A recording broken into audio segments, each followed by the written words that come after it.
Bismillahirrahmanirrahim. Now I am starting the TCA cycle. TCA cycle is also known as the citric acid cycle and Krebs cycle. इसे हम क्यों कहते हैं why T C A cycle is also known as citric acid cycle and the Krebs cycle because the reason is simple. Hence Krebs is the scientist who discovered this cycle, so on the name of the scientist this cycle named as the Krebs cycle. Number 1. Number 2, why this is called a citric acid cycle? Because the first stable compound is formed this citrate, which is citric acid. So that's why it is known as the citric acid cycle. And why it is called the tricarboxylic acid cycle? Because the citric acid have the 3 carboxyl group, so that's why it is known as the tricarboxylic acid cycle. This is all is the same thing: tricarboxylic acid cycle, citric acid cycle and the Krebs cycle. The main important thing is location where TCA cycle appears, और ये अपना कहाँ पे रह के अपना काम करता है. TCA साइकिल होता असल कहाँ पे है? तो ये हमारे पास माइटोकॉन्ड्रिया, ये माइटोकॉन्ड्रिया की आउटर माइटोकॉन्ड्रियल मेम्ब्रेन है, ये हमारे पास इनर माइटोकॉन्ड्रियल मेम्ब्रेन है. और ये जो दरमियान में हमारे पास माइटोकॉन्ड्रियल मैट्रिक्स है, इधर TCA साइकिल के इंजाइम्स होते हैं. और ये जो माइटोकॉन्ड्रियल मेम्ब्रेन है इसके ऊपर इनर माइटोकॉन्ड्रियल मेम्ब्रेन के ऊपर इलेक्ट्रॉन ट्रांसपोर्ट चेन हो रही होती है, और इस मैट्रिक्स के अंदर ट्राइकार्बोक्सिलिक एसिड साइकिल हो रहा होता है, यानी सिट्रिक एसिड साइकिल हो रहा होता है. अब सिट्रिक एसिड साइकिल हमारे पास शुरू कहाँ से होता है? जब एसिटाइल कोए बन जाता है. ग्लाइकोलिसिस में हमें एंड प्रोडक्ट क्या मिला था? पायरोवेट मिला था. अब पायरोवेट एनारोबिक कंडीशंस के अंदर लैक्टेट के अंदर चेंज हो जाएगा, जिस तरीके हमने आरबीसीज के अंदर देखा था कि वो हमारे पास लैक्टेट में चेंज होता है. लेकिन जहाँ पे माइटोकॉन्ड्रिया मौजूद है, यानी उस टिश्यू के अंदर ऑक्सीजन को यूटिलाइज करने की कैपेसिटी है, तो वहाँ पे हमारे पास पायरोवेट जो है एसिटाइल कोए में चेंज हो जाएगा. ये ट्राइकार्बोक्सिलिक एसिड साइकिल या सिट्रिक एसिड साइकिल का रिएक्शन नहीं है कि पायरोवेट को एसिटाइल कोए में चेंज करे, लेकिन एक आप कह सकते हैं it is the linking reaction between the glycolysis and the citric acid cycle. But the conversion of the pyruvate to acetyl CoA is not the step of the tricarboxylic acid cycle. It should be clear that. And pyruvate जब हमारे पास glycolysis हमारे पास कहाँ पे हो रही होती थी? Glycolysis हमारे पास साइटोप्लाज्म में हो रही थी, तो साइटोप्लाज्म से हमारे पास पायरोवेट बन गया. अब साइटोप्लाज्म के अंदर ही हमारे पास माइटोकॉन्ड्रिया पड़ा हुआ है. जो पायरोवेट है इनर माइटोकॉन्ड्रियल मेम्ब्रेन के ऊपर एक स्पेसिफिक ट्रांसपोर्टर होता है जो पायरोवेट को इनर माइटोकॉन्ड्रियल मेम्ब्रेन ट्रांसपोर्टर, वो हमारे पास क्या करता है पायरोवेट को साइटोप्लाज्म से लेके साइटोप्लाज्म से उठाता है और इनर माइटोकॉन्ड्रियल मेम्ब्रेन में शिफ्ट कर देता है. So this enzyme is where pyruvate dehydrogenase complex enzyme is present. It is present in the mitochondrial matrix, but it is not the enzyme of the TCA cycle, but you should say that it is the linking reaction between the glycolysis and the TCA cycle. अब ये pyruvate dehydrogenase complex जो है ये very important enzyme है. Dehydrogenase complex complex क्यों कह रहे हैं? इसके अंदर मैनी एंजाइम्स का कम्बिनेशन है. लाइक जो एक एंजाइम का नाम बता है E1, E2, E3, ये हमारे पास जो इसकी डोमेन्स हैं एंजाइम्स हैं उनके हमने नाम रखे हुए हैं. E1, E2, E3 pyruvate dehydrogenase 3 enzyme तो ये हो गए, और 2 रेगुलेटरी एंजाइम्स हैं, pyruvate dehydrogenase kinase and pyruvate dehydrogenase phosphatase. E1 is also known as the pyruvate decarboxylase, E2 is known as the dihydrolipoyl transacetylase and E3 is known as the dihydrolipoyl dehydrogenase. अब जो E1 है ये हमारे पास different enzyme है. ये it is an classical example of the metabolic channelling, कि एक channel बन जाता है, डिफरेंट एंजाइम्स हैं, एक ही हमारे पास सबस्ट्रेट डिफरेंट एंजाइम से पास करता है. एक जो सबस्ट्रेट है फर्स्ट करने एक एंजाइम का जो प्रोडक्ट है अगले एंजाइम के लिए सबस्ट्रेट के तौर पे काम करता है. तो ये E1, E2, E3 जो है ये सीरीज़ के अंदर आपस में जुड़े होते हैं, ये कम्प्लेक्स एंजाइम होते हैं. ये करता क्या है? सिंपली अगर आप ये याद रख लें तो it is enough for you कि ये पायरोवेट के अंदर से कार्बन डाइऑक्साइड यहाँ से रिमूव करेगा पायरोवेट में से, और पायरोवेट से कार्बन डाइऑक्साइड रिमूव करेगा और NAD को NADH प्लस H प्लस के अंदर चेंज कर देगा. यहाँ पे हमारे पास एक NADH का मॉलिक्यूल भी देगा और कार्बन डाइऑक्साइड रिमूव कर देगा और पायरोवेट को हमारे पास 2 कार्बन कंपाउंड एसीटाइल कोए के अंदर चेंज कर देगा। अब ये इसका मैकेनिज्म किस तरीके ये चेंज करता है, ये जो पायरोवेट डी कार्बोक्सिलेज है, ये पायरोवेट में से कार्बन डाइऑक्साइड, अच्छा इसको समझने के लिए, ये तो इसके पायरोवेट डी हाइड्रोजिनेस कॉम्प्लेक्स है, इसके 5 एंजाइम्स हैं, E1 E2 E3 pyruvate D हाइड्रोजिनेस, ये 3 एंजाइम्स तो पायरोवेट को एसीटाइल कोए में चेंज करेंगे। ये 2 रेगुलेटरी एंजाइम्स हैं जो पायरोवेट डी हाइड्रोजिनेस कॉम्प्लेक्स की हमारे पास फंक्शनिंग को रेगुलेट करते हैं। लाइकवाइज और 5 को एंजाइम्स चाहिए होते हैं इस रिएक्शन के लिए। उसके लिए एक निमोनिक है, द लवली को enzyme for new bonds, T for thymine pyrophosphate, L for lipoic acid, C for CoA, F for FAD flavineadenine dinucleotide, and N for nicotinamide adenine dinucleotide। E1 के लिए जो रिक्वायर होता है वो thymine pyrophosphate होता है, E2 के लिए जो होता है वो CoA and lipoic acid, and E3 के लिए जो होता है flavin adenine dinucleotide and nicotinamide adenine dinucleotide dehydrogenase. अब होता क्या है कि जो हमारे पास E1 है पायरोवेट माइटोकॉन्ड्रियल मैट्रिक्स में आ गया। अब पायरोवेट माइटोकॉन्ड्रियल मैट्रिक्स में आया तो E1 के पास वो सबसे पहले जाएगा, और E1 he most important enzyme of the pyruvate dehydrogenase complex. ये करता क्या है, इसकी फॉस्फोराइलेशन बाकी एंजाइम्स भी हैं, लेकिन जो पायरोवेट डीहाइड्रोजिनेज काइनेज और पायरोवेट डीहाइड्रोजिनेज फॉस्फेटेज हैं ये प्राइमरीली एक्शन परफॉर्म करते हैं E1 के ऊपर, और बाय द फॉस्फोराइलेशन और डीफॉस्फोराइलेशन इसको एक्टिवेट कर देते हैं या इनहिबिट कर देते हैं, वो हम आगे जाके डिस्कस करते हैं। अब E1 जो है, E1 is also known as the pyruvate decarboxylase. ये कार्बन डाइऑक्साइड रिमूव करेगा पायरोवेट में से और इसको थाइमीन पायरोफॉस्फेट के साथ अटैच कर देगा। ये वेरी इंपॉर्टेंट डायग्राम है। Pyruvate D carboxylase carbon dioxide remove करेगा और इसको थाइमीन पायरोफॉस्फेट के साथ अटैच कर देगा। अब दूसरा एंजाइम आ जाएगा डाईहाइड्रोलिपोइल ट्रांसएसिटाइलेज। वो हमारे पास क्या करेगा, ये जो लिपोइक एसिड है ये हमारे पास अभी देखें तो ये ऑक्सीडाइज्ड फॉर्म के अंदर है, ये थाइमीन पायरोफॉस्फेट यहाँ से रिएक्शन से निकल जाएगा और ये लिपोइक एसिड और हाइड्रोक्सीथाइल इंटरमीडिएट जो बना था वो हमारे पास ट्रांसफ़र हो जाएगा लिपोइक एसिड के साथ मिलके। अब ये दोनों आपस में लिपोइक एसिड और हाइड्रोक्सीथाइल डेरिवेटिव मिल जाएंगे, ये डाईहाइड्रोलिपोइल ट्रांसएसिटाइलेज एंजाइम होगा हमारे पास। अब लिपोइक एसिड की सिग्निफिकेंस है कि ये हमारे पास इलेक्ट्रॉन कैरियर भी है और हमारे पास को एक group carrier, acyl group carrier भी है और इलेक्ट्रॉन कैरी भी करता है। अब इस रिएक्शन के अंदर इसने क्या किया, ये पहले ऑक्सीडाइज्ड फॉर्म में था, SS की फॉर्म में था, अब ये क्या हो गया, ये SH की फॉर्म में हो गया, यानी ये रिड्यूस हो गया। एक तो इसने इलेक्ट्रॉन कैरियर कर लिए, दूसरा ये जो CH3C डबल बॉन्ड O है ये असाइल ग्रुप कैरियर भी है। अब डाईहाइड्रोलिपोइल ट्रांसएसिटाइलेज जो है लिपोइक एसिड के साथ ही हमारे पास एसाइल ग्रुप कैरियर अटैच हुआ होता है, तो ये क्या करता है, ये सिंपली को एक वो ट्रांसफ़र कर देता है एसाइल ग्रुप और एसिटाइल को ए बन जाता है। अब इधर तो हमें बज़ाहिर रिएक्शन कंप्लीट हो गया, लेकिन अल्लाह ताला ने यहाँ पे एक विजडम रखी है, जो हमारे पास लिपोइक एसिड रिड्यूस हुआ था वो दोबारा ऑक्सीडाइज्ड होगा ताकि एनर्जी हमें मिल सके। सीक्वेंशियल ऑफ द रिएक्शंस बनाए इसीलिए ताकि हम मैक्सिमम एनर्जी किसी कंपाउंड से हासिल कर सकें। अब ये जो हमारे पास लिपोइक एसिड है ये देखें तो यहाँ पे रिड्यूस में है, SH है, यहाँ पे ये देखें ऑक्सीडाइज में है। ये रिड्यूस से ऑक्सीडाइज में जब चेंज होगा तो अपनी एनर्जी फ्लेविन एडेनिन डाइन्यूक्लियोटाइड को देगा, वो FADH2 के अंदर चेंज हो जाएगा। अब यहाँ पे ये तीसरा एंजाइम है E3 डाईहाइड्रोलिपोइल डीहाइड्रोजिनेज। ये क्या करेगा, ये एक दफ़ा FADH2 तो बन जाएगा, लेकिन FADH2 अपनी एनर्जी दोबारा दे देगा NAD को और हमारे पास simply NADH plus H plus आखिर रिएक्शन के अंदर हमारे पास क्या एक एसिटाइल कोई मिलेगा, कार्बन डाइऑक्साइड मिलेगी और तीसरा NADH प्लस H प्लस मिलेगा, NADH2 भी कह सकते हैं, NADH2 मिलेगा हमारे पास।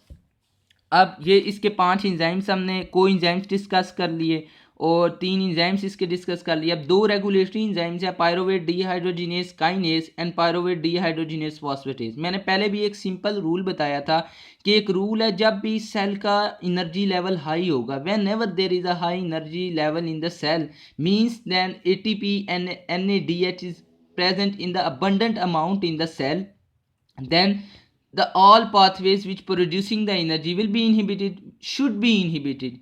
The pathways should be inhibited.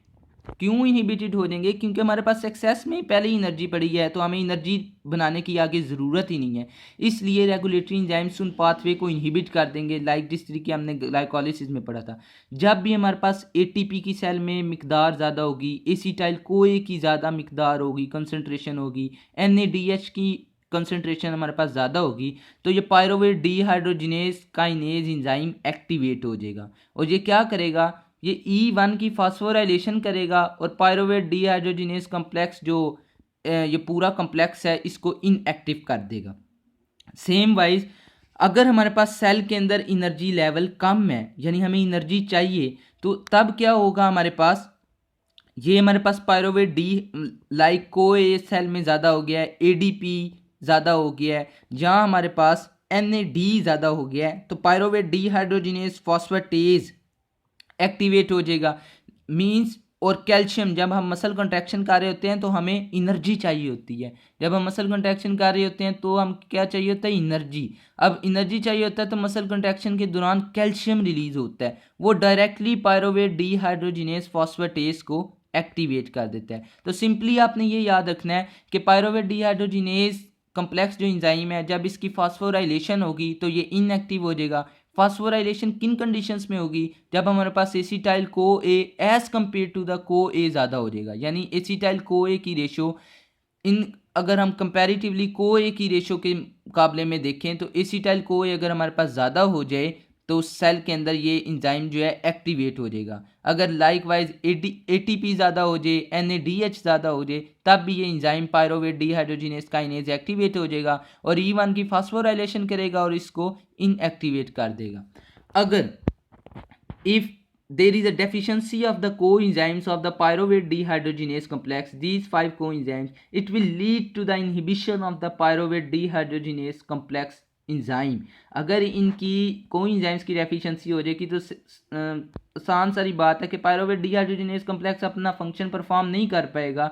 जब पायरोवेट डीहाइड्रोजिनेज कम्प्लेक्स अपना फंक्शन नहीं परफॉर्म करेगा तो पायरोवेट एसिटाइल को ए के अंदर भी चेंज नहीं होगा, तो पायरोवेट फिर जाएगा कहाँ पे, पायरोवेट लैक्टेट के अंदर चेंज हो जाएगा। एक सिनेरियो आता है कि हमारे पास एक न्यू बॉर्न है, उसका सीरम एलानिन लेवल भी ज़्यादा है और उसको न्यूरोलॉजिकल सिम्टम्स भी मिल रहे हैं हमारे पास और लैक्टिक एसिडोसिस भी है, तो आपका डायग्नोसिस क्या है। हमने पिछले लेक्चर में कहा था कि जो पायरोवेट है उसका फेट है कि वो हमारे पास यहाँ तो एलानिन के अंदर चेंज हो सकता है with the help of an enzyme alanine transaminase, यहाँ हमारे पास वो चेंज हो सकता है lactate with the help of the lactate dehydrogenase, यहाँ वो एसिटाइल को ए के अंदर, या हमारे पास ऑक्सैलो एसीटेट के अंदर। ये चार उसके हमने फेट पढ़े थे। अब अगर पायरोवेट हमारे पास अबंडेंस में आ गया तो उसने कहीं ना कहीं तो जाना है, तो वो कहाँ पे एलानिन के अंदर जा सकता है या लैक्टेट के अंदर जा सकता है। अगर पायरोवेट डीहाइड्रोजिनेज कम्प्लेक्स डेफिशिएंसी है तो मींस क्या वो एसिटाइल कोए में तो चेंज होने से रहा, तो वो यहाँ तो एलानिन में चेंज हो जाएगा, यहाँ लैक्टेट में चेंज हो जाएगा। एलानिन में चेंज होगा तो सीरम एलानिन लेवल ज़्यादा हो जाएगा और अगर लैक्टिक में चेंज होगा तो लैक्टिक एसिडोसिस हो जाएगी। अब जब लैक्टिक एसिडोसिस होती है तो इसकी वजह से कुछ न्यूरोलॉजिकल सिम्टम्स मिलते हैं और उन न्यूरोलॉजिकल सिम्टम्स अगर सिनेरियो में बताया हो कि न्यूरोलॉजिकल सिम्टम्स मिल रहे हैं, सीरम एलानिन लेवल ज़्यादा है हमारे पास और लैक्टिक एसिडोसिस है, तो what is your probable diagnosis, तो आपने लगा देना pyruvate dehydrogenase complex deficiency. Pyruvate dehydrogenase complex deficiency congenital भी हो सकती है और अगर ये कोएंजाइम्स डेफिशिएंट होंगे तो तब भी इसकी डेफिशिएंसी हो जाएगी। सेकंड बात, यहाँ पे आर्सेनिक पॉइजनिंग ग्लाइकोलिसिस के अंदर ग्लिसरॉल्डिहाइड 3 फास्फेट डीहाइड्रोजिनेज वाले स्टेप के ऊपर अपना इम्पैक्ट देती है और यहाँ पे हमारे पास पायरोवेट डीहाइड्रोजिनेज कम्प्लेक्स में भी आर्सेनिक पॉइजनिंग होती है।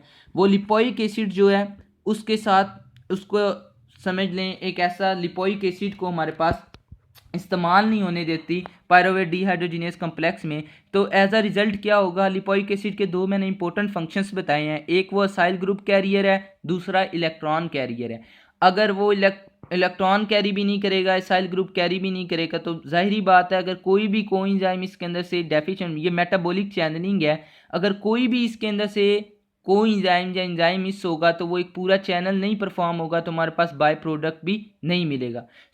ऑर्सेनिक पॉइजनिंग के अंदर भी हमारे पास पायरोवेट डिहाइड्रोजिनेस कम्प्लेक्स इनएक्टिवेट हो जाएगा। वो सिंपली क्या करता है, लिपोइक एसिड को हमारे पास इनहिबिशन उसकी कर देता है, उसको पायरोवेट डिहाइड्रोजिनेस कम्प्लेक्स में यूज़ नहीं होने देता। तो हमारे पास यहाँ तो पायरोवेट डिहाइड्रोजिनेस कम्प्लेक्स की डेफिशिएंसी कंजेनिटल हो सकती है, या आर्सेनिक की वजह से हो सकती है, या हमने ये वाइटामिन्स जो हैं ये हमने नहीं लिए तो तब भी हमारे पास इसकी डेफिशिएंसी आ सकती है। और सिम्टम्स क्या होंगे, neurological symptoms, serum alanine, rise in the serum alanine and the lactic acidosis. तो हम ट्रीटमेंट क्या देंगे पेशेंट को हम ट्रीटमेंट देंगे कि वो कार्ब डाइट ना ले, वो हाई कीटो डाइट ले। कीटो डाइट में क्या है कि वो हाई फैट डाइट होती है, कार्बोहाइड्रेट कंटेंट इसमें बहुत ज़्यादा लो होता है, फैट डाइट होती है, यानी फैटी एसिड के ऊपर डाइट होती है, और उसके अंदर ल्यूसीन और लाइसीन जो है उसका लेवल प्रोटीन के अंदर primarily the leucine and the lysine. Leucine and lysine हमारे पास कीटोजेनिक अमाइनो एसिड्स हैं। कीटोजेनिक क्या ल्यूसीन प्योरली है और लाइसीन पार्शली है। ये क्या करते हैं, ये एसिटाइल कोए की डायरेक्ट फॉर्मेशन दे देते हैं। एसिटाइल कोए तो हमारे पास बनना था पायरोवेट डिहाइड्रोजिनेस कॉम्प्लेक्स से, वो है नहीं, तो हमारे पास वो अल्टरनेटिवली कहाँ से बन जाएगा, हाई फैट डाइट लेंगे तो हमारे पास बीटा ऑक्सीडेशन प्रोसेस से बन जाएगा। और जब हम ल्यूसीन और लाइसीन ज़्यादा अमाउंट में लेंगे तो वो हमारे पास कीटोजेनिक है, तो वो एसिटाइल कोए में चेंज हो जाएगा। और ये हमारे पास एसिटाइल कोए हमारे पास बैकवर्ड पायरोवेट में नहीं जा सकता, क्योंकि ये जो पायरोवेट डिहाइड्रोजिनेस कम्प्लेक्स इंजाइम है ये इरिवर्सिबल स्टेप की कैटलाइजेशन करता है। So always remember acetyl CoA can not go back into the pyruvate because of the irreversible nature of the pyruvate dehydrogenase complex. And हमने देख लिया कि हमारे पास पायरोवेट से एसिटाइल कोए बन गया। अब मैं इधर 2 दफ़ा रिएक्शन नहीं करूँगा, सिर्फ एक दफ़ा ही मैंने लिखा हुआ है, और आखिर में मैं मल्टीप्लाई बाय 2 कर दूंगा। क्यों, क्योंकि एक ग्लूकोज के मॉलिक्यूल से 2 पायरोवेट मिलते हैं, तो 2 पायरोवेट से 2 एसिटाइल कोए, फिर और ग्लूकोज से जो भी चीज़ मिले उससे मल्टीप्लाई बाय 2 कर दें, तो आपका सारा जो स्टेप है, सीक्वेंस है, वो ख़राब नहीं होता। एक दफ़ा ही शो कर दें तो इट्स इनफ। अब हमारे पास जो पायरोवेट है, पायरोवेट से एसिटाइल कोए बन गया, पायरोवेट डिहाइड्रोजिनेस कॉम्प्लेक्स के कंपोनेंट्स बता दिए, कोएंजाइम्स बता दिए, उसकी रेगुलेशन बता दी। और एक इम्पोर्टेंट बात याद रखनी है कि जब भी हमारे पास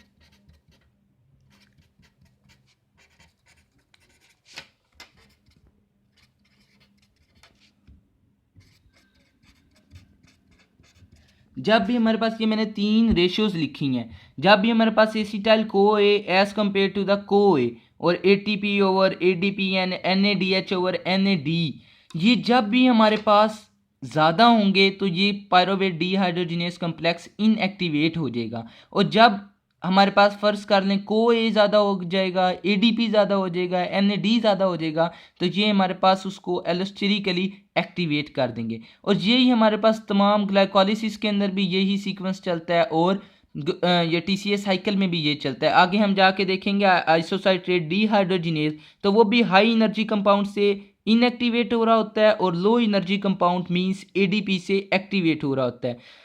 अब हम चलते हैं पायरोवेट से हमारे पास एसिटाइल को ए आ गया। अब सिर्फ कार्बोहाइड्रेट से ही क्या एसिटाइल को ए आता है? नो, हमारे पास फैट जो है उनकी बीटा ऑक्सीडेशन होती है, बीटा ऑक्सीडेशन में 2 कार्बन रिमूव होते हैं, तो वो एसिटाइल को ए के अंदर चेंज हो जाते हैं। तो मीन्स एसिटाइल को ए हमारे पास कार्बोहाइड्रेट से भी आ गया, एसिटाइल को ए हमारे पास फैट से भी आ गया। और मैंने अभी ल्यूसीन और लाइसिन का बताया, ये अमीनो एसिड्स हैं जो हमारे पास एसिटाइल को ए की फॉर्मेशन देते हैं। तो ये ट्राई कार्बोक्सिलिक एसिड साइकिल जो है it is concern with the metabolism of all the food we intake, means the carbohydrates, fatty acids, fats and the proteins.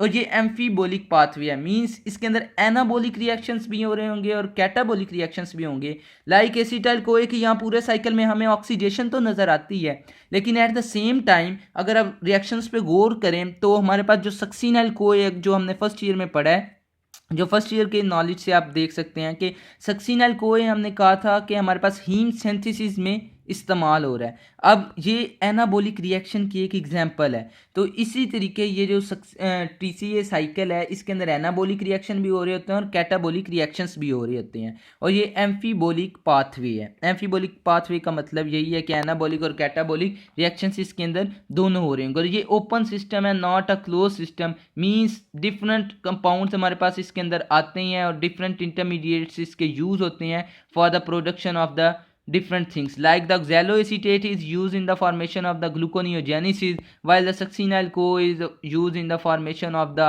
heme synthesis, and also the all the intermediates of the TCA cycle is used in the formation of the gluconeogenesis, means the new glucose. सो हमारे पास एनाप्लीरोटिक reactions भी होते हैं। एनाप्लीरोटिक reactions का मतलब ये Greek के word से निकला है जिसका मतलब है फिलिंग अप रिएक्शन। अब फिलिंग अप रिएक्शन क्या मतलब है कि अगर टीसीए साइकिल के इंटरमीडिएट्स हमारे पास रिप्लेनिश हो गए हैं तो बॉडी में कई और ऐसे रिएक्शंस होंगे जो इसके इंटरमीडिएट्स को फिल अप कर देंगे। These reactions are known as a anaplerotic reaction. Like मैं सिंपल एग्जांपल दे देता हूँ कि अगर जो हमारे पास ऑड चेन फैटी एसिड है, और चेन फैटी एसिड से हमारे पास प्रोपियोनाइल कोए मिलता है, मींस अगर हमारे पास 7 कार्बन वाला है तो बीटा ऑक्सीडेशन होगी तो 2 दफ़ा तो 2 निकल जाएंगे, तो आखिरी दफ़ा हमारे पास 3 कार्बन वाला कंपाउंड एक मिलेगा, उससे वो कौन सा होगा? प्रोपियोनाइल कोए। प्रोपियोनाइल कोए मिथाइल मेलोनाइल कोए के अंदर चेंज हो जाएगा, मिथाइल मेलोनाइल कोए सक्सीनाइल कोए के अंदर चेंज हो जाएगा। और लाइक एक मोटी मोटी एग्जांपल देता हूँ, एस्पार्टेट। अमाइनो एसिड और कीटो एसिड में क्या फ़र्क है? अमाइनो एसिड में सिर्फ अमाइनो ग्रुप होता है, कीटो एसिड में अमाइनो ग्रुप नहीं होता।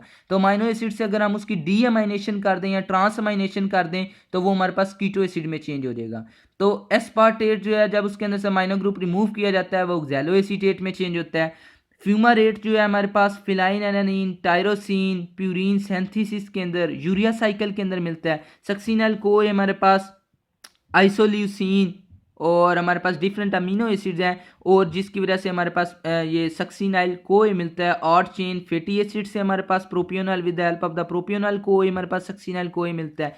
अब ग्लूटामेट जो है वो हमारे पास अल्फा कीटो ग्लूट्रेट के अंदर चेंज हो जाता है, और हमारे पास जो एलानीन है वो हमारे पास पायरोवेट के अंदर चेंज होता है। तो डिफरेंट इंजाइम्स बुक में लिखे हुए हैं, वो सिर्फ आपने एक किस्म का रट्टा ही लगाना है, उनके स्पेसिफिक नाम याद करने हैं कि जब उनकी ट्रांसअमाइनेशन या डी अमाइनेशन होती है तो वो कौन सा कंपाउंड या कौन सा इंटरमीडिएट हमारे पास बनाता है। अब हम आगे चलते हैं। हम हमारे पास एसिटाइल कोए आ गया।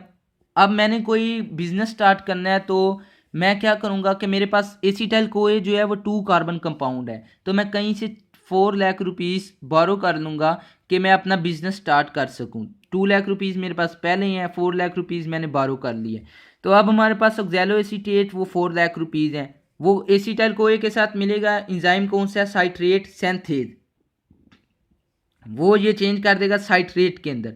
अब साइट्रेट 6 कार्बन कंपाउंड है। अब आप इस रिएक्शन के अंदर देखेंगे इसको साइकिल क्यों कहते हैं? Because the final product of the reaction is similar as compare to the initial product. हम ऑक्सैलो एसीटेट से शुरू किया ये रिएक्शन और एसिटाइल कोए के कम्बिनेशन से, और आखिर में हम देखेंगे कि हमारा ऑक्सैलो एसीटेट हमें वापस मिल जाएगा। जिस तरीके आपका बिजनेस के अंदर होता है कि हमारे पास हम इन्वेस्ट करते हैं और आखिर में पे ऑफ फेस के अंदर हम अपने जो इन्वेस्टमेंट होते हैं वो अपना रीजनरेट कर लेते हैं। इसी तरीके ही हमारे पास जो ये रिएक्शन है जो जहाँ से शुरू होगा वहाँ पे आ जाएगा। That's why it is known as the cycle. Oxaloacetate condense कह लें या वो मिल जाता है हमारे पास एसिटाइल कोए के साथ and form the citrate with the help of an enzyme citrate synthase. Again जिन रिएक्शंस के ऊपर मैंने स्टार का रिएक्शन लगाया वो इरिवर्सिबल है, यानी एक दफ़ा वो हो जाएंगे तो पीछे वो बैक नहीं जाएंगे, वो फिर आगे ही जाएंगे। ठीक है, ये इरिवर्सिबल स्टेप है। अब साइट्रेट जो है इसकी प्रोडक्ट इनिबिशन होती है, मीन्स अगर साइट्रेट सेल के अंदर बहुत ज़्यादा है तो हमारे पास वो क्या करेगा? साइट्रेट सिंथेज को हमारे पास प्रोडक्ट इनिबिशन कर देगा और साइट्रेट सिंथेज एंजाइम को इनएक्टिवेट कर देगा। साइट्रेट फास्फोफ्रुक्टोकाइनेज को भी इनहिबिट कर रहा होता है, ये बात याद रखनी है। फास्फोफ्रुक्टोकाइनेज 1 जो है enzyme of the glycolysis, if citrate is present in the abundant amount the वो ग्लाइकोलिसिस से कह देगा कि हमारे पास पायरोवेट ना बनाओ। क्यों? पायरोवेट बनेगा तो फिर एसिटाइल कोए और फिर वही साइकिल हमारे पास टीसीए साइकिल चल जाएगा। तो वो साइट्रेट जो है फास्फोफ्रुक्टोकाइनेज 1 की भी एलोस्टेरिकली इनहिबिशन करता है। आगे चलते हैं। साइट्रेट हमारे पास आइसोसाइट्रेट के अंदर चेंज हो जाता है। ये यहाँ पे सिर्फ आइसोमराइजेशन होती है और इंजाइम यूज़ होता है हमारे पास एकोनिटेज। इंजाइम हमारे पास यूज़ होता है एकोनिटेज। एक रैट पॉइजन होता है या प्लांट पेस्टिसाइड है फ्लोरोएसीटेट। फ्लोरोएसीटेट हमारे पास मिलता है और ऑक्सैलोएसीटेट के साथ मिल जाता है और फ्लोरोसाइट्रेट बना देता है। फ्लोरोसाइट्रेट इज़ अ पोटेंट कंपाउंड, वो इस एकोनिटेज को, अब सिंपली याद रख लें, फ्लोरोएसीटेट हमारे पास एकोनिटेज को इनहिबिशन कर देता है और इस एंजाइम की इनहिबिशन हो जाएगी तो पूरा टीसीए साइकिल हमारे पास रुक जाएगा। या और डिटेल में करना है तो fluoroacetate combines with the oxaloacetate to form the fluorocitrate which inhibit the enzyme aconitase. So जब हमारे साइट्रेट की आइसोमराइजेशन होगी, ये क्लिनिकल पॉइंट है, साइट्रेट जो है आइसोमराइजेशन होगी आइसोसाइट्रेट के अंदर, आइसोसाइट्रेट की फिर हमारे पास एक एंजाइम आएगा आइसोसाइट्रेट डीहाइड्रोजिनेज। आइसोसाइट्रेट डीहाइड्रोजिनेज हमारे पास, डीहाइड्रोजिनेज नाम से ही जाहिर कर रहा है कि this cycle all involves the decarboxylation and the dehydrogenation, means hydrogen भी रिमूव होगा, कार्बन डाइऑक्साइड भी रिमूव होगा। आइसोसाइट्रेट डीहाइड्रोजिनेज क्या करेगा, इसके अंदर से हमारे पास एक कार्बन डाइऑक्साइड रिमूव कर देगा और एक NAD को रिड्यूस कर देगा NADH2 के अंदर। तो ये पहला मैंने क्यों लिखा है, क्योंकि ये it is the first step where we got the first NADH of the reaction, so I will write it in 1। अब आइसोसाइट्रेट ने अल्फा कीटोग्लूटरेट के अंदर चेंज हो गया और हमें यहाँ पे क्या मिल गया, एक कार्बन डाइऑक्साइड का मॉलिक्यूल, एक NADH का मॉलिक्यूल, NADH2 का मॉलिक्यूल। NADH2 के मॉलिक्यूल को हम जब लिखते हैं तो NADH प्लस H प्लस लिखते हैं। इसकी एक रीज़न है, क्यों, क्योंकि जो NAD है वो हमारे पास हाइड्रोजन जो है वो हाइड्राइड फॉर्म में एक्सेप्ट करता है, तो एक उसके साथ तो हाइड्रोजन लग जाता है, दूसरा हमारे पास सोल्यूशन के अंदर चले जाता है, तो उसको जब राइट करते हैं तो NADH प्लस H प्लस लिखते हैं, वरना हम NADH2 ही लिखते हैं, उसको बोलने के अंदर NADH2 ही बोलते हैं। अब आइसोसाइट्रेट ने चेंज कर दिया, आइसोसाइट्रेट चेंज हो गया अल्फा कीटोग्लूटरेट के अंदर, एंड अल्फा कीटोग्लूटरेट जो है यहाँ पे इंजाइम आएगा अल्फा कीटोग्लूटरेट डीहाइड्रोजिनेज कॉम्प्लेक्स। यहाँ पे सेकंड हमारे पास मैंने क्यों लिखा है, यहाँ पे भी ये सेम रिएक्शन ही होगा, कार्बन डाइऑक्साइड रिमूव होगी, NAD हमारे पास NADH प्लस H प्लस में चेंज हो जाएगा और यहाँ पे कोए डाल जाएगा और सक्सीनाइल कोए मिल जाएगा हमारे पास।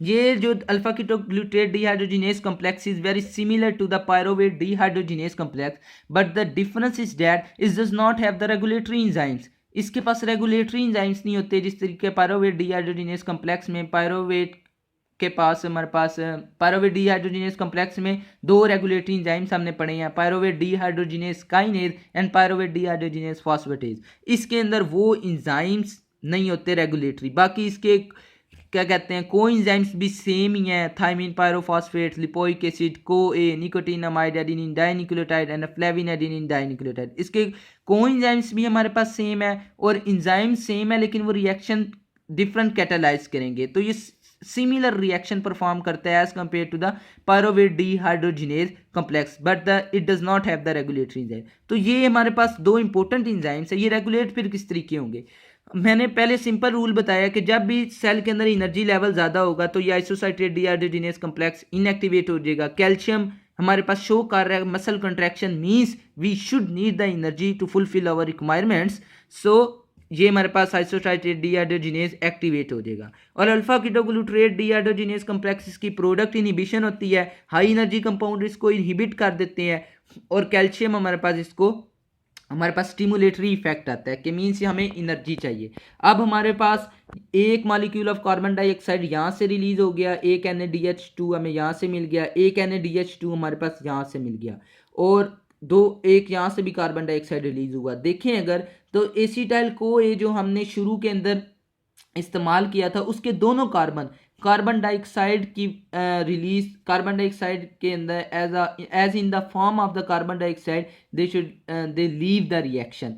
तो ये साइकिल यहाँ से हमारे पास कार्बन डाइऑक्साइड की फॉर्म में पहला उसका कार्बन चले गया, यहाँ से उसका दूसरा कार्बन चले गया। अब सक्सीनाइल को-ए है, अब मैं उसके अंदर नहीं जा रहा कि ये कहाँ इंजाइम कहाँ हमारे पास यूज़ हो रहे हैं। सक्सीनाइल को-ए हमारे पास वो एनाबोलिक रिएक्शंस में कहाँ पे इस्तेमाल हो रहा है, ये पहले ही बता चुका हूँ। सक्सीनाइल को-ए हमारे पास यहाँ तो ग्लूकोनियोजेनेसिस के अंदर, यहाँ हमारे पास हीम सिंथेसिस के अंदर इन्वॉल्व हो सकता है। तो आपने ये सिंपल याद रखना है, यहाँ तो हमारे पास टीसीए साइकिल को कंटिन्यू करेगा। तो मैं सिंपल रिएक्शंस कैटेलाइज और एंजाइम डायनामिक्स डिस्कस कर रहा हूँ। सक्सीनाइल कोए जो है हमारे पास, फिर सक्सीनेट थायोकाइनेज एंजाइम जो है वो सक्सीनाइल कोए के ऊपर एक्ट करेगा और एक सबस्ट्रेट लेवल फॉस्फोराइलेशन के ऊपर जीटीपी बना देगा हमारे पास। अब ये समझने की ज़रूरत है कि जो सक्सीनेट थायोकाइनेज है वो पूरी बॉडी के अंदर उसकी सिर्फ एक ही डोमेन है जो एडीपी को एटीपी में चेंज करते हैं। But the gluconeogenic tissue means the liver and kidney, gluconeogenesis जो टिश्यूज करते हैं लाइक द लीवर और किडनी ग्लूकोनियोजेनेसिस करती है, इनके अंदर हमारे पास सक्सीनेस थायोकाइनेस की दो डोमेन्स होती हैं, one specific for the ADP and other specific for the GDP. अगर वो जीटीपी के लिए स्पेसिफिक है तो वो जीडीपी को हमारे पास किस में चेंज कर देगी, जीटीपी के अंदर। ये सिर्फ उन टिश्यूज के अंदर होगा जहां पे हमारे पास ग्लूकोनियोजेनेसिस हो रहा है, वाइल अदर टिश्यूज के अंदर क्या होगा, एडीपी हमारे पास एटीपी में चेंज हो जाएगा। और रिमेंबर दैट जीटीपी और ATP are energetically convertible by the nucleotide kinase reaction. ये न्यूक्लियोटाइड काइनेज एक रिएक्शन होता है, न्यूक्लियोटाइड मींस मेरे ख्याल में न्यूक्लियोसाइड डाइफॉस्फेट काइनेज रिएक्शन, वो हमारे पास एडीपी और जीटीपी को इंटर कन्वर्टेबल कर देता है। मीन जीटीपी हमारे पास एटीपी में कन्वर्ट हो सकता है और एटीपी हमारे पास जीटीपी में कन्वर्ट हो सकता है, आसान अल्फाज में बोले तो। अब सक्सीनाइल कोई हमारे पास सक्सीनेट के अंदर चेंज हो गया। अब सक्सीनेट के ऊपर एक एंजाइम एक्ट करेगा, succinate dehydrogenase. This is a very important enzyme. ये जो एंजाइम होता है वह ये इनर माइटोकॉन्ड्रियल मेम्ब्रेन के ऊपर लोकेट होता है। ये E2 complex of the etc electron transport chain के तौर पे भी ये एक्ट कर रहा होता है। अब सक्सीनेट हमारे पास फ्यूमरेट में चेंज हो जाएगा और एक इधर हमारे पास FAD चेंज हो जाएगा FADH2 के अंदर, और फ्यूमरेट की हमारे पास हाइड्रेशन होगी वो मलेट के अंदर चेंज हो जाएगा, और मलेट हमारे पास ऑक्सैलो एसीटेट में चेंज होगा, और यहाँ से हमारे पास मलेट डीहाइड्रोजिनेज हमारे पास इंजाइम होगा। यहाँ पे हमारे पास 3 क्यों लिखा है, क्योंकि फर्स्ट हमारे पास NaDH2 यहाँ पे मिल रहा था, सेकंड यहाँ पे मिला, और तीसरा हमने यहाँ पे लिखा है, यहाँ पे हमारे पास तीसरा NaDH2 मिल जाएगा। यानी हमारे पास इस साइकिल में नेट गेन क्या हुआ, 3 NaDH plus H plus 1 FADH2 and 1 GTP। अब मैं मल्टीप्लाई बाय 2 क्यों करना है, क्योंकि ग्लूकोज से जितनी भी चीज़ बनती हैं 2 पायरोवेट, लेकिन मैंने तो एक ही शो किया है, तो ग्लूकोज से जितनी भी चीज़ें बनती हैं उसको मल्टीप्लाई बाय एंड पे मल्टीप्लाई बाय 2 कर दें तो आपका रिजल्ट सेम क्या कहते हैं एक्यूरेट निकलेंगे। क्योंकि 2 दफ़ा हम रिएक्शन पेपर में तो ड्रॉ नहीं ना कर सकते, एक दफ़ा ड्रॉ करेंगे और नीचे हमारे पास अगर आया ड्रॉ करने के लिए तो नीचे उसको मल्टीप्लाई बाय 2 कर देंगे तो वो सारा रिएक्शन हमारे पास ठीक हो जाएगा। अब देखें, हमने 4 लाख रुपया जो उधार लिया हुआ था वो आखिर में हमने दोबारा वापस कर दिया, और हमने यहाँ पे प्रॉफिट के तौर के ऊपर हमें 3 NaDH प्लस H प्लस मिले, 1 FADH2 मिला और 1 GTP मिले। 2 कार्बन डाइऑक्साइड थे एसिटाइल कोए के अंदर, जो 2 कार्बन थे वो एज अ कार्बन डाइऑक्साइड वो रिएक्शन को हमारे पास TCA साइकिल को, इस साइकिल को लीव कर देंगे।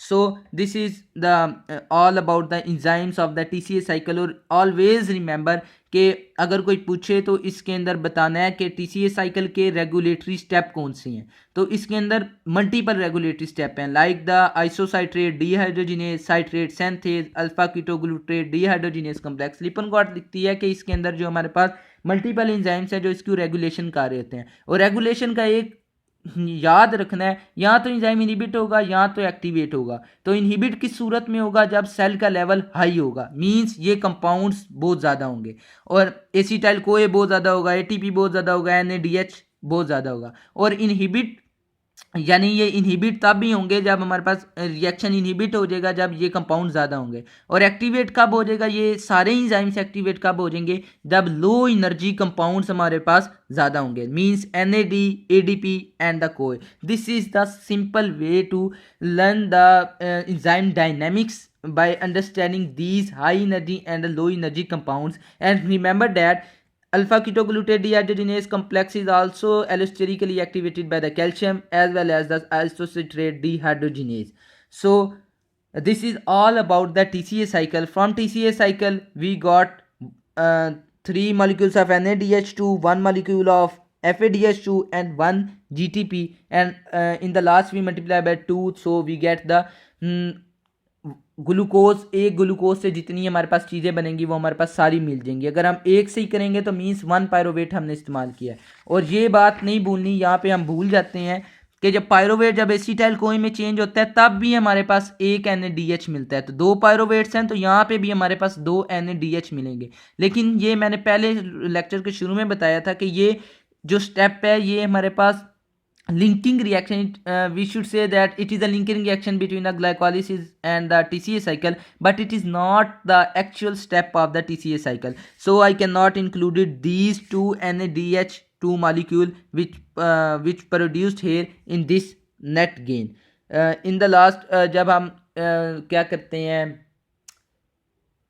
हम जब एनर्जी कैलकुलेशन करेंगे पूरे रिएक्शन में तब मैं आपको बताऊंगा कि यहाँ पे हमारे पास जो पायरोवेट डी हाइड्रोजिनेस कम्प्लेक्स से जो हमारे पास 2 NaDH2 बन रहे थे उस वक्त हम उसको इंक्लूड करेंगे, लेकिन इधर इसीलिए नहीं इंक्लूड किया क्योंकि ये TCA साइकिल का स्टेप ही नहीं है, ये सिर्फ एक लिंकिंग रिएक्शन है। और this is all about the tricarboxylic acid cycle. Hope you will understood well. Thank you very much.